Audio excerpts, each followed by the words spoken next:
Hello, my name is Erica Bolding, and today I will be presenting Aging in Italy. The aging process in Italy shares similarities with the US and also differences. Italy has a rich culture that contributes to the aging process. The older adult population is held in high regard in the familial sense in Italy. Catholicism also plays a large role in the cultural standards surrounding the older adult population and death. Italy, while they have encountered issues ensuring the best retirement policies, hospital care, long-term care, and housing for the older adult population, they actively work to better their society as a whole and provide the best circumstances for the aging population. Let's begin with talking about the Italian demographic. Italy has a population of approximately 58 million people. 24% of that population is 65 or older. So approximately 14 million out of 58 million are 65 and older. So that actually means that Italy has a larger adult population than the United States does, percentage-wise, as the older adult population only makes up about 18% of the population in the US, according to the Pew Research Center. As for life expectancy in Italy, the average life expectancy is 84, which is pretty high, with females having a slightly longer predicted life at 86 and males with a slightly lower life expectancy of 82. Now, Italy is claimed to be the fourth most affordable place to live in Western Europe. Affordability of life does vary throughout the regions, but in a general sense, it is considered to be one of the most affordable places to live in Western Europe. The average income for an Italian is £1,572 or $1,699 in US currency per month. The average cost of living, though, is about £1,796 or $1,944 in the US. So the cost of living, including housing, food, general care, and so on, is more than what the average person makes, which is a little unfortunate. Focusing in on employment, specifically for older adults, the percentage of older adults from 50 to 64 in Italy that are employed is about 61.5%. This is actually lower than the European average of employment for adults age 50 to 64, and that percentage is 68.8%. So there is a little bit of a gap in employment for older adults. The retirement age in Italy is 67.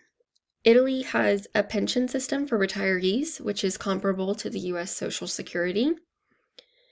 Italy is actually regarded as one of the most generous countries for pensions.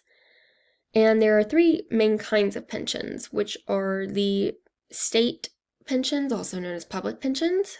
There are also professional or closed pensions, and there are also private pensions. State pensions, though, are the main source of pensions. State pensions are determined by the contributions that one and one's employer makes throughout one's working years. Generally speaking, to receive pensions, one has to be 67 years old and has to have contributed at least 20 years in the workforce. It is important to note, though, that the retirement age is reevaluated every 2 years and is determined by the average life expectancy. So while the retirement age in Italy sounds a little late, like I said before, the average life expectancy in Italy is 84. So Italians have approximately 20 years, give or take, of retirement. There are also some special circumstances where one can retire sooner and still receive pensions. But how the Italian pension system works is that the longer one waits to retire, the higher that their pensions will be. It's also important to note that a portion of one's pensions will be adjusted for the cost of living at the time, so they are inflation adjusted, but not in their entirety. Let's discuss some of the health concerns relating to the older adult population in Italy. In Italy, about 32% of the older adult population has a chronic illness. In the In comparison with the United States, Italy, generally speaking, has a healthier older adult population, considering that the older adults that suffer from ailments in Italy are adults that are 75 and older. In the United States, about 85% of older adults suffer from chronic illness, according to research conducted by Joel Fong, while again, only about 32% of adults 65 and older suffer from chronic illness in Italy. Some of the most common illnesses are arthritis, hypertension, also known as high blood pressure, heart disease, and diabetes.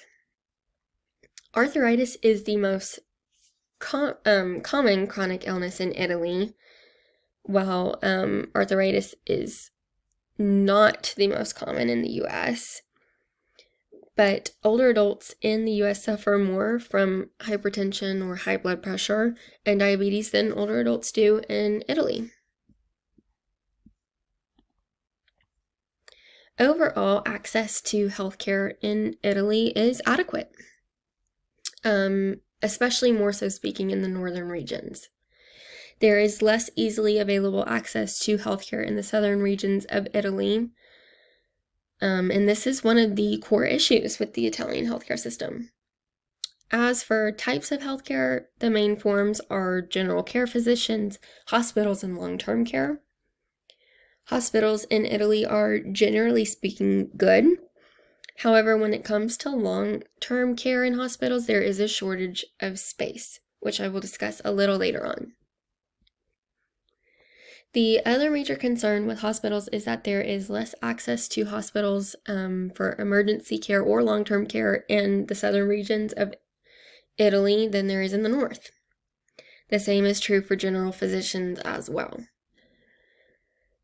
In the past several years, as a result of the lack of long-term hospital care, Italy has tried to improve and advance its access to long-term care with intermediate and transition care.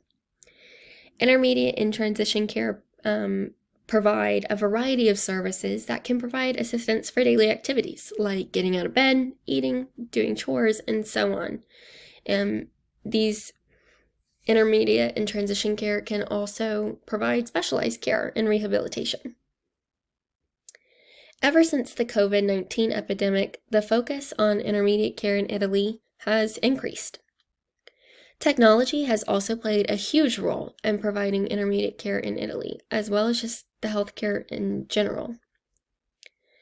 Some of these technological advances include remote monitoring systems that can be used in people's homes, telemedicine, and a variety of digital tools that make it easier for healthcare providers to communicate with their patients as well as monitor them. This is another area, though, where the North has an advantage. Funding has much to do with this accessibility gap between the North and South. The North also has more geriatricians, so care can be more specialized in the North than it can be in the South because there is a better understanding of the older adult population and their needs. Something exciting that is happening in Italy is the PNNA system, which stands for Piano Nazionale non Autosufficienza Riabilitazione. This is a program that's cornerstone is rehabilitation of individuals who are no longer self-sufficient. I'll talk a little bit more about this program in a moment. Let's talk about housing.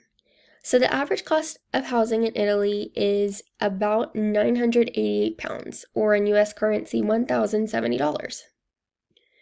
Now, as I said before, the average income is $1,699 in the US. So frankly, housing is pretty expensive in comparison to the average income.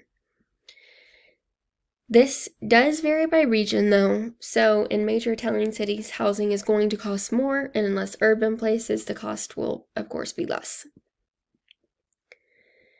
Now let's discuss long-term care in Italy. I mentioned before the PNNA program. The PNNA program wants to integrate older adult care across various healthcare settings.